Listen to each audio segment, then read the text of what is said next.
17 जानेवारी 1663 माघ वद्य चतुर्थी शके 1584 संवत्सर शुभकृत शनिवार.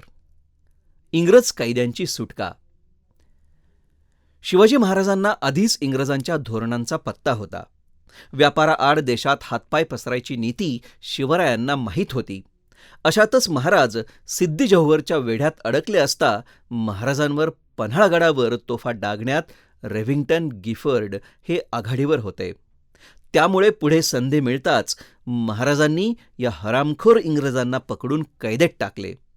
रेव्हिंग्टन आणि गिफर्ड हे कैदेत पडून 6 महिन्यांपेक्षा जास्त कालावधी झालेला होता.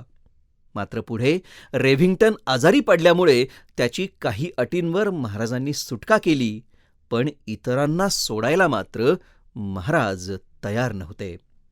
याच काळात राजापूरचा व्यापार पण ठप्प झालेला होता.